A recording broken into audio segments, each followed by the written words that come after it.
야고보서의 말씀으로 살아있는 믿음이란 주제로 오늘은 7번째 말씀, 지혜에 대한 말씀을 나누려고 합니다. 우리 자녀들을 위해서 기도할 때마다 꼭 하는 기도가 지혜롭고 총명하게, 건강하게 좋은 신앙 성품, 인격자로 자라나게 해달라는 기도입니다. 지혜에도 두 가지 지혜가 있습니다. 위로부터 나는 하늘에서 오는 지혜가 있고 땅에서 나는 사탄이 주는 지혜가 있다고 말씀을 하고 있습니다. 하늘에서 나는 지혜가 아닌 지혜, 이런 지혜가 어떤 일을 만들어낼까요? 사람을 때로는 파괴시키기도 하고 자기뿐만 아니라 주위도 힘들게 하는 것이 땅 위의 지혜라고 말을 하고 있습니다. 저는 대학과 대학원에서 영문학 영시를 전공을 했습니다. 박사과정을 준비하다가 신학 공부를 하게 된 계기가 있었습니다. 예수님처럼 평생을 살기는 어렵지만 예수님께서 30살에 3년 동안 공생애를 하셨는데 저도 예수님처럼 3년 동안은 제 삶을 공생애로 드리기라 결단을 하고 어떻게 3년을 보낼까 생각을 했습니다. 3년 동안 선교지로 갈 것인지 아니면 농촌이나 또 빈민가에 들어가서 하나님의 말씀으로 숨길 것인지 기도하던 중에 신학대학원에 진학을 하게 되었습니다. 얼마나 감격과 기대가 있었는지 모릅니다. 주중에는 하나님의 말씀을 공부하고 주말에는 전도하면서 이 학교 저 학교를 다니면서 아이들을 전도를 했습니다. 방학이 되면 낙도로 오지로 다니면서 한 마을을 통째로 전도를 하면서 그렇게 3년을 보내었습니다. 그렇게 감격스럽게 보내다가 2학년쯤 되어서 제게 영적 위기가 찾아오게 되었습니다. 하나님의 말씀을 더 깊이 연구하면 할수록 주님을 향한 사랑이 깊어지고 영혼을 향한 목자의 사랑이 깊어져야 하는데 책의 책장이 쌓일수록 제 마음속에 하나님의 말씀을 객관적으로 체계적으로 연구는 하는데 하나님을 향한 사랑이 점점 식어진다라는 것, 하나님을 경외하는 마음이 점점 식어진다라는 것을 발견을 하게 되었습니다. 이대로 제가 계속 신학 공부를 해야 되는가 아주 고민스러웠을 때 하나님께서는 저에게 특별한 방법으로 인도를 해 주셨습니다. 고우가 쓴 책을 하나 읽게 되었습니다. 영혼의 편지라는 책입니다. 고우는 평생토록 참 무명의 화가로서 고통스럽게 살았죠. 그가 살아있을 때 팔았던 그림은 한 점밖에 없었습니다. 그럼에도 평생 그림에 몰두할 수 있었던 것은 그의 동생 테오가 형을 도와주었기 때문이었습니다. 고우가 테오에게 쓴 편지가 600통이 넘게 남아있는데 그 편지글 가운데 나오는 제 가슴을 떨리게 만드는 글귀가 하나 있었습니다. 진정한 화가는 캔버스를 두려워하지 않는다. 오히려 캔버스가 화가를 두려워한다. 무명의 화가, 사람들이 알아주지 않았던 화가였지만 진정한 화가는 캔버스를 두려워하지 않는다. 캔버스가 화가의 붓을 두려워할 뿐이다.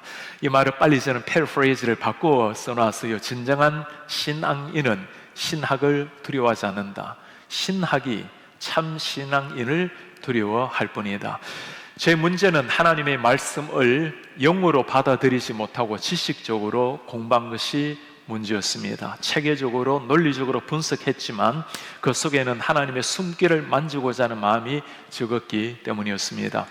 신학을 공부하는 후학들에게 늘 제가 하는 부탁이 있습니다. 하나님의 말씀을 절대로 지식적으로 공부하지 말라.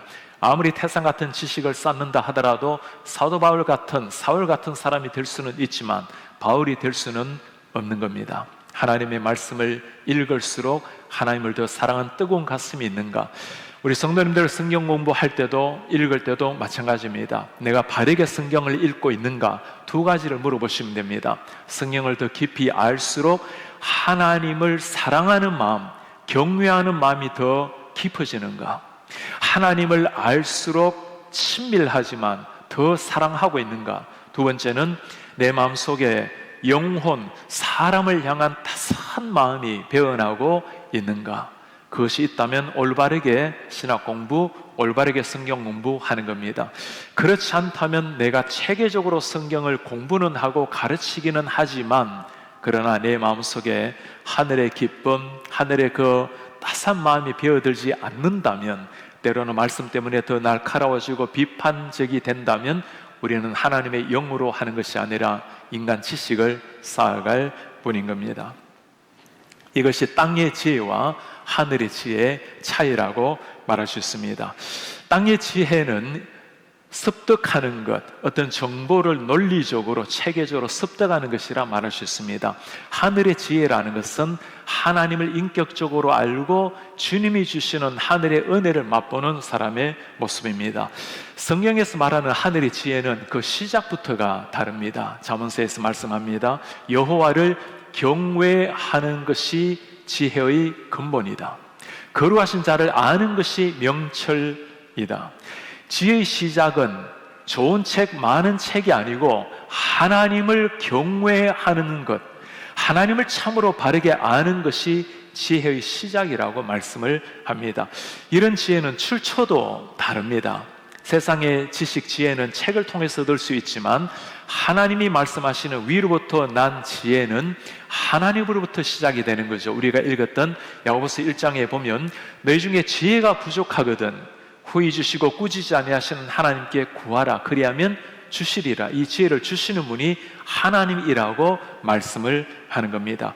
오늘 야고보는 이 두 가지 지혜에 대해서 우리에게 말씀을 해주고 있습니다. 하늘에서 온 지혜가 있고 땅에서 온 지혜가 있다는 거죠. 먼저 13절에 야고보가 묻습니다. 너희 중에 지혜와 총명이 있는 자가 누구냐?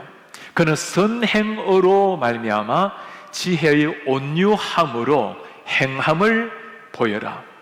너희 중에 지혜와 총명이 있는 자가 누군가? 당시 때는 헬라 시대의 지혜 소피아를 강조했던, 숭상했던 시대입니다. 많은 사람들은 지혜를 위해서 아타투어 연구를 했고 많은 사람이 지혜롭다고 생각했던 그 시기에 오늘 야고보가 묻습니다. 너희 중에 지혜가 있는 사람, 총명이 있는 사람이 누군가? 뭘 말하려고 하는 걸까요?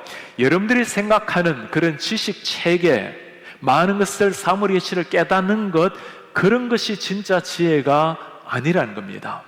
그리스도인의 지혜는 그런 세상적인 지식이 아니고 다른 데 있다는 겁니다. 그리고 오늘 전혀 뜻밖의 말을 우리에게 하고 있어요. 정말 지혜가 있다면 온유한 마음으로 선행을 통해서 그 지혜를 보여라.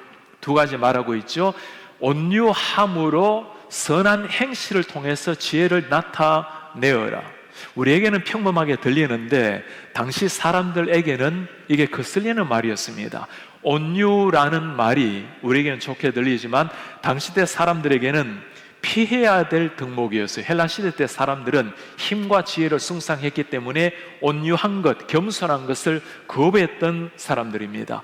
사실 오늘날도 이런 사람들 참 많이 있죠. 인류가 역사를 발전해 오면서 어떤 사람을 통해서 인류가 정복이 되었습니까? 강한 사람, 남들보다 더 뛰어나고 우위에 있는 사람들을 통해서 역사가 발전되어 온다고 생각을 해왔어요. 그러나 오늘 야고보가 하는 말입니다. 하나님이 주시는 지혜란 그런 것이 아닙니다. 예수님께서 바로 그 표상이 아니겠어요? 예수님 하시는 말씀입니다. 수고하고 무거운 짐진 자들아 다 내게로 오라. 내가 너희를 쉬게 하리라. 나는 마음이 온유하고 겸손하니 나의 명예를 메고 내게 배우라.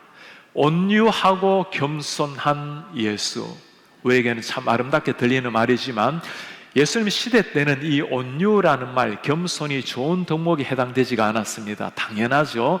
이렇게 온유한 예수 그리스도, 겸손한 예수를 사람들이 메시아라고 생각을 했겠습니까?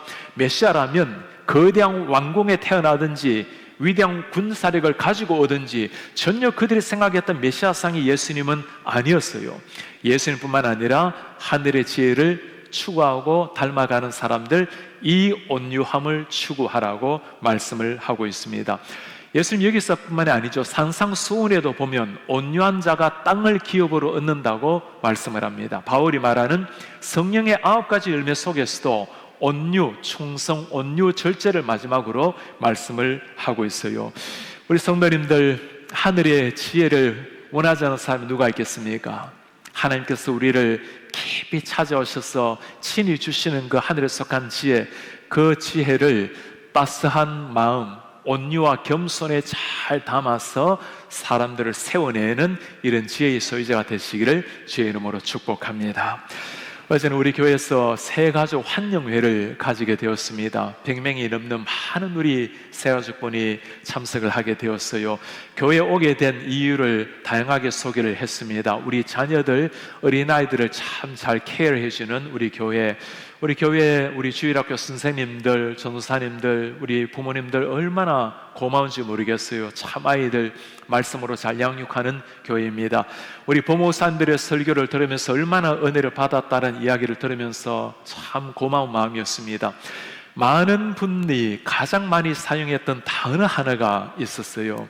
우리 교회가 비교적 큰 교회라고 생각해서 왔는데 너무나 따뜻한 교회였습니다. 어떻게 그렇게 친절하고 따스한지, 제가 그 말에 그분들도 감동을 받았지만 저도 참 감동을 받았습니다. 우리 교회 목회 철학이 한 사람입니다. 한 사람을 소중히 여기고 그리스도의 인격으로 대하고 세워 나가는 것. 우리 성도님들, 이런 따스함으로 우리 새가족들이 그런 따스함을 느끼게 해주신 여러분들께 감사드리고 참 자랑스러운 성도님들이라는 생각이 들었습니다. 여러분들의 가정에서도 이런 온유함이 지배하는 가정, 그리고 우리가 늘 강조하는 표어가 하나 있죠. 우리 교인들로 말미암아 이 워싱턴 한인 사회가 따스한 한인 사회가 될 수 있도록, 그래서 늘 외치는 구호가 우리 곁에는 KCPC가 있다. 한인 사회가 행복해질 때까지 진정한 행복은 그리스도 안에서 발견되는 것 아니겠어요? 이런 그리스도의 통로로 온유함과 겸손으로 나아간다면 우리 교회 안에서뿐만 아니라 이 따스함이 워싱턴 지역에 선포될 것이고, 그게 정말 하늘의 지혜를 담고 살아가는 사람의 일상의 삶이 되는 겁니다. 야고보가 전체에서 강조하는 게 이런 거죠. 구체적인 지혜는, 하늘의 지혜는 구체적인 삶을 통해서 나타나야 된다는 겁니다. 우리는 지혜를 말할 때 약간 사변적인 생각을 하기 마련인데 그게 아니라는 겁니다. 철저하게 삶을 통해서 보여라. 온유함을 어떻게 보여라고 말합니까? 두 번째 부탁하는 것이 선한 행실을 통해서 보여라. 야고보가 계속 반복해서 하는 말입니다. 삶을 통해서 우리가 가지고 있는 믿음, 지혜를 구체적으로 나타내라는 겁니다. 우리 찬송 많이 쓴 작가 윌리엄 카우퍼, 시인이자 작가가 한 유명한 식구가 있습니다. 지혜와 선함은 쌍둥이로 태어난다. 같이 간다는 겁니다. 하나의 마음이 두 자매를 모두 품어야 된다. 떼어놓고 보아서는 안 된다. 지혜와 선함이라는 것을 정확하게 꿰뚫은 말이라 볼 수 있습니다. 새로운 회개운동 시작이 오늘 첫 주일입니다. 이제는 순모임도 개편을 해서 우리 순장님들, 순모들과 함께 새로운 우리 순원 생활을, 우리 순모임을 하게 됩니다. 우리 특별히 순장님들, 순모님들, 우리 마음속에 이 따스한 온유함으로 선한 행실로 우리 성도들을 잘 세우는 이런 여러분들이 되시기를 바랍니다. 온유라는 그릇에 담아서 말씀으로, 사랑으로 섬기는 우리 순모임. 가끔 순모임 한번 다녀왔다가 마음이 상해서 다니지 않은 분들이 몇 년에 한 번씩 나타나기 마련인데, 가끔 가다 보면 때로는 하나님의 백성들이 모인 자리에 왔는데 자기 주장이 강한 사람이 나오기도 하고, 성경을 좀 알고는 있는데 그것을 사람을 세우는 말이 아니라 어떤 자기 지식 같은, 자랑 같은 이런 말을 한 부담스러운 모습을 보게 되면 두 번 순모임 가기가 어려워지겠죠.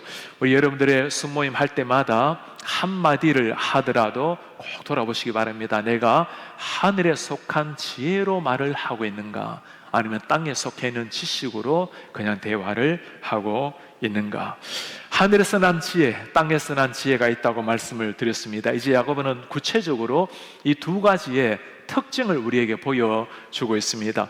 우리 성도님들 모두가 나름대로 지식과 지혜를 가지고 살아가는데, 내가 가지고 있는 지혜가 하늘의 지혜가 맞는지, 아니면 나도 모르게 땅에 속해 있는 특징을 가지고 있는지 한번 돌아보시기를 바랍니다. 첫 번째, 땅에서 난 지혜는 시기와 다툼이 지배한다. 땅에서 난 지혜, 그 지혜가 결국에 만들어내는 것은 시기하는 것, 다툼이라고 말씀을 합니다. 오늘 14절, 15절 한번 보시겠습니까? 너희의 마음속에 독한 시기와 다툼이 있으면 자랑하지 말라. 이런 사람이 주로 나오는 게 자기 자랑이죠. 자기 주장입니다. 진리를 거슬러 거짓말하지 말라. 이런 지혜는 위로부터 난 것 아니다. 땅 위의 것, 정욕의 것, 귀신의 것. 엄청나게 심한 말을 하고 있어요. 우린 지혜가 다 좋은 것으로 생각을 하는데 그게 아니라는 겁니다. 시기와 다툼을 조장하는 이런 지혜가 있고 하나님이 원치 않는 지혜라고 말씀을 하고 있는 겁니다. 시기와 다툼, 시기라는 것이 언제 일어나는 것일까요? 자기 자존감이 낮을 때, 남들과 비교해서 평가를 하려고 하는 사람에게 나타나는 게 시기심입니다. 사람을 소중히 여기고 마치 자기 자식을 대하듯이 남들이 잘 되는 것을 바라보게 되면 정말 기뻐하고 축복하게 되는데, 언제나 비교의식에서 나오는 것, 때로는 자기 불만에서 나오는 것이 시기의 욕망이라고 말할 수 있습니다. 이 시기라는 게 얼마나 위험한 것인지 잠언서에서 이렇게 말씀을 합니다. 평안한 마음은 육신의 생명, 시기는 뼈를 썩게 하느니라. 정말 무슨 말이죠? 시기라는 게 뼈를 썩게 하느니라. 이 시기심이 한번 우리를 지배하게 되면 우리 마음속에 평강을 다 빼앗아가 버립니다. 겉으로 얼굴 표정을 관리할지는 몰라도 이 마음속에 시기심이 우리를 지배하게 되면 참 불행한 인생이 돼요.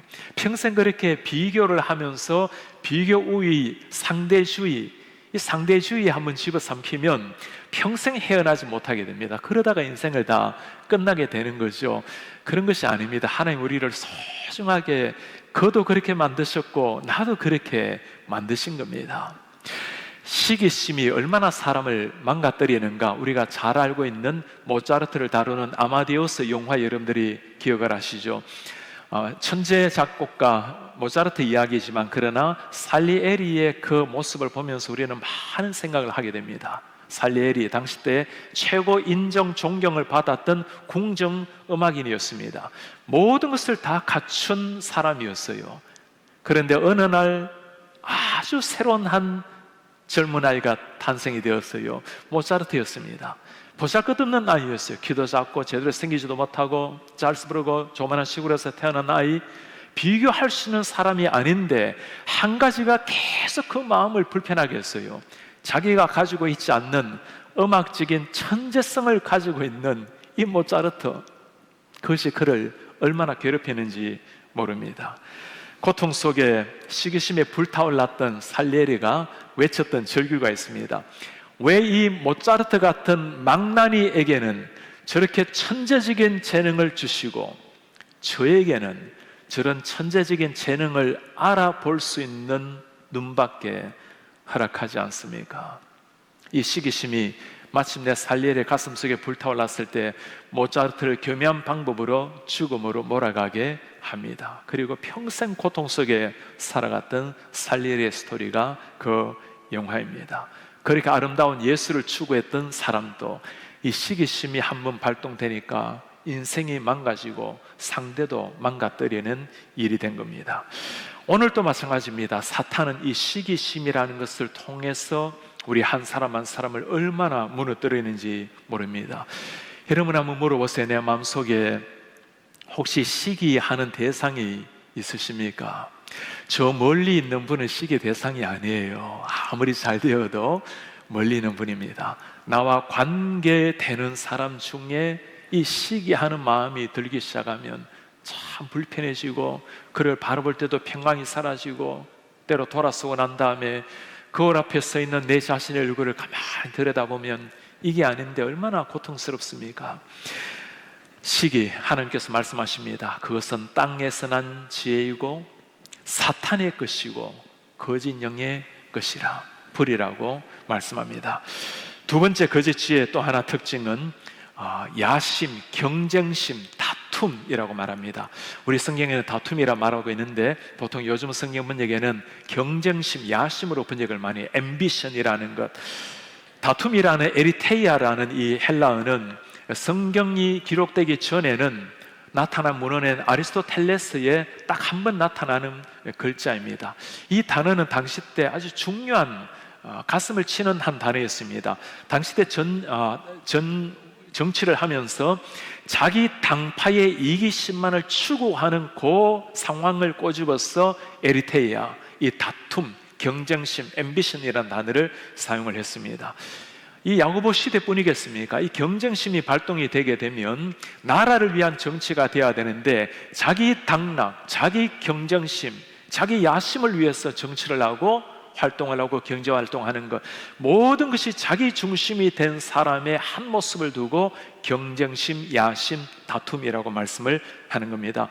야고보서 16절 오늘 말씀합니다. 시기와 다툼이 있는 곳에는 혼란, 모든 악한 일이 있음이라.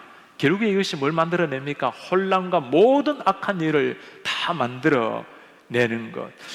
우리는 지혜라면 참 좋다고 생각을 하는데 어떻게 이런 지혜가 있을까요?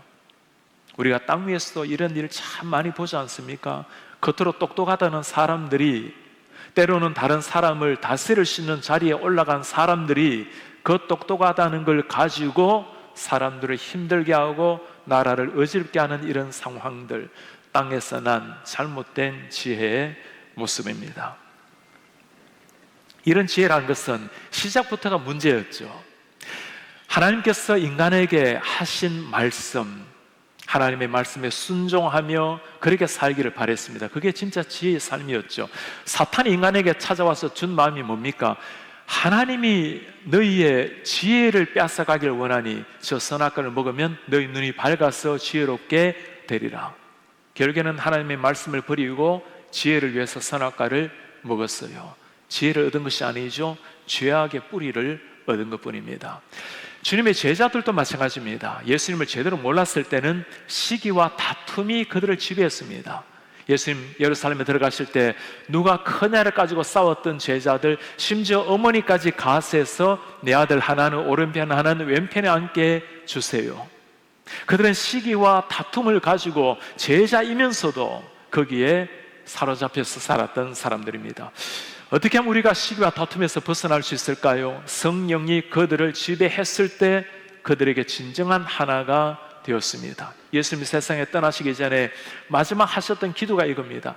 거룩한 하나님, 저들을 성령으로 하나 되게 하소서. 정말 성령이 임하니까 하나가 되어서 생명사역에 힘썼던 제자들, 그들을 말미암아 일어난 게 사도행전의 역사였습니다. 우리가 이런 지혜를 달라고 기도하는 것보다 더 중요한 기도가 있죠. 하나님, 내가 하나님의 마음을 품게 하소서, 성령의 지배를 받게 하소서. 그런 사람이 지혜의 사람입니다. 두 번째는 하늘의 지혜는 하늘에 속한 열매를 맺습니다. 땅에 속한 지혜는 우리를 파멸시켰는데 하늘의 지혜는 하늘에 속한 열매. 오늘 야고보는 하늘에 속한 지혜를 8가지로 우리에게 설명을 해놓고 있습니다. 위로부터 난 지혜는 첫째 성결, 다음에 화평, 관용, 양순, 긍휼, 선한 열매, 편견 없고 거짓 없고. 하늘의 지혜가 만들어내는 8가지 열매, 마치 성령의 9가지 열매 보는 것 같지 않습니까? 예수님의 산상수훈의 팔복을 보는 것 같은 느낌입니다. 이 말씀을 가만히 묵상을 하다 보면 우리가 발견하는 것 한 가지가 있어요. 이런 지혜는 우리가 구할 수 없다라는 것을 깨닫게 됩니다. 첫째가 성결하다라는 것, pure이라고 영어에 나와 있는데 우리는 다 타락한 존재입니다. 예수님만이 선하고 성결하신 분이죠. 우리는 이것을 구해야만 얻을 수 있는 덕목이 될 것입니다.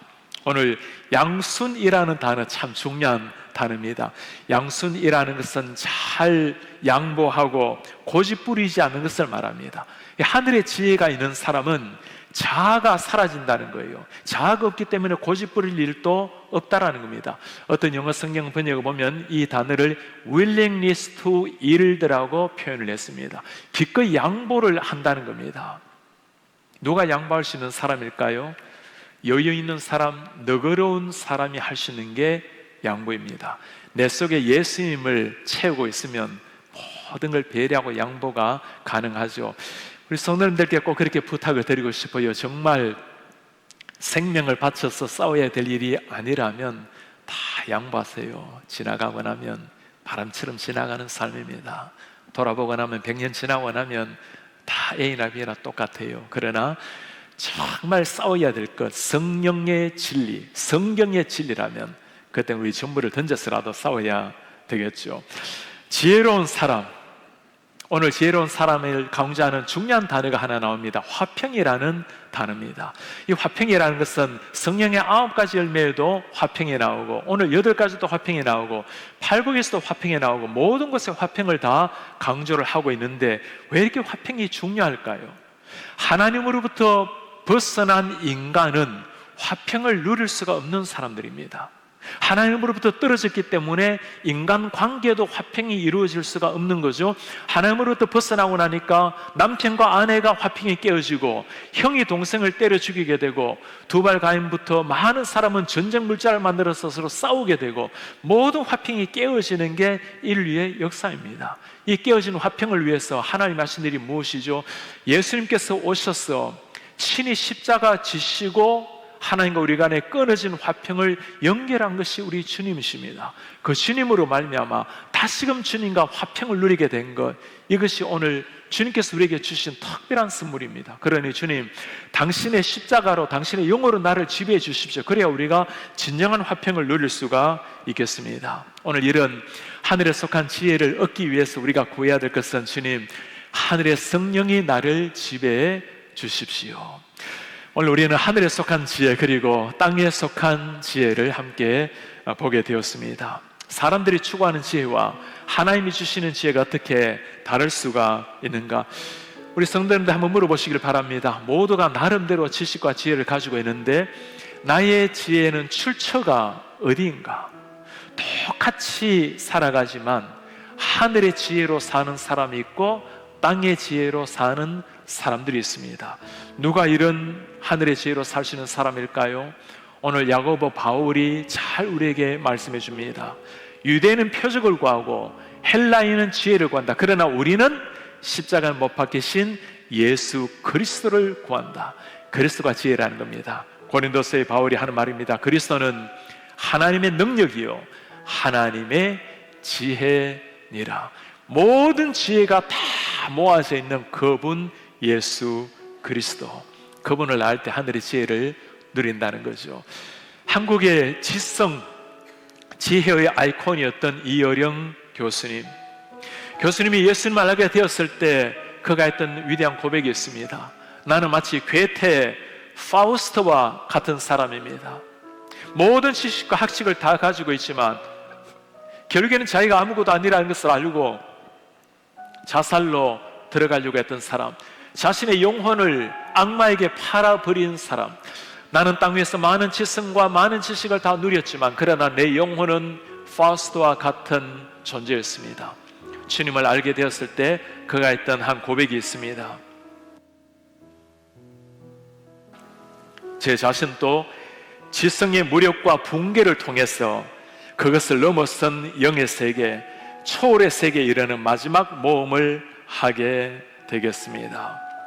그렇습니다. 지성의 세계가 아니라 초월의 세계, 영적 세계로 무릎을 꿇은 겁니다. 그리고 주님을 나의 구주로 모시고 영성의 세계로 살다가 이 땅을 떠난 한 교수였습니다.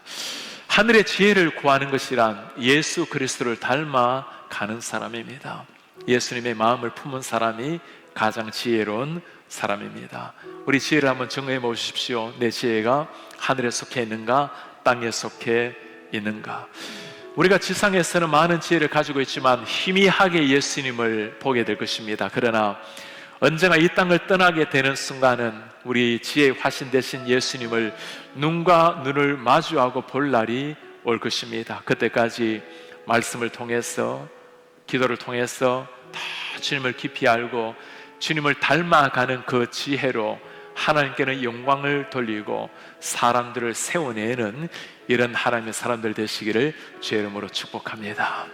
다시 일어나셔서 말씀 기억하시면서 우리 함께 주님 앞에 찬송하도록 합시다. 이 세상을 살아가는 동안에 주님 앞에 참으로 원하고 바라고 주님 앞에 우리의 마음을 올려드리는 내가 내 힘을 의지할 수 없지만 우리 주님을 의지하며 살아가겠습니다. 우리 기도하는 마음으로 결단 찬양하겠습니다. 이 세상을 살아가는 동안에 나의 힘을 의지할 수 없습니다. 나의 힘을 의지할 수 없으니 기도하고 낙심하지 말 것. 기도하고 낙심하지 말고 주님이 참 소망이 됨이라. 주께서 참 소망이 되심이라. 주의 길을 걸어가는 동안 주의 길을 걸어가는 세상의 것 의지할 수 없으니 세상의 것 의지할 수 없으니 감사하고 낙심하지 말 것은 감사하고 낙심하지 말 주님이 것은 기쁨 되심이라. 주께서 참 기쁨이 되심이라. 하나님의 꿈이 나의 비전이 되고 하나님의 꿈이 나의 비전이 예수님의 되고 성품이 나의 인격, 예수님의 성품이 나의 인격이 성령님의 되고 권능, 성령님의 권능이 나의 능력이 되길 원하고 바라고 기도합니다. 우리의 존귀하신 아버지, 오늘 하늘에 속한 지혜와 땅에서 속한 지혜를 보았습니다. 우리가 나름대로 다 지식과 지혜를 가지고 살아갈 때 하나님, 행여나 우리 지혜가 내 지식, 땅에서 얻은, 땅에서 나는 것들 돌아보면서 주님 앞에 비오니 하늘의 영으로, 하늘의 지혜로 우리를 충만케 하옵소서. 주님, 땅의 많은 지식을 습득하며 살아가지만 그것이 하늘의 지혜의 용기에 담겨져서 참으로 온유함으로 선한 행실로 나타나게 하소서. 그래 우리도 참 평안을 누리고 곁에는 사람들을 아름답게 세우고 우리 교회뿐만 아니라 이 워싱턴 지역을 우리 KCBC로 또 우리 주위의 많은 교회로 말미암아 참 따뜻한 하나님의 사랑이 강물처럼 넘치는 이런 지역으로 우리를 사용하여 주옵소서. 그렇게 땅 위에서 누가 희미하게 주님을 알지만 언젠가 우리 주님을 얼굴과 얼굴을 맞대고 볼 날이 올 것입니다. 그날을 사모하며 주님 닮아 가기 원합니다. 예수 그리스도의 이름으로 기도하나이다. 아멘.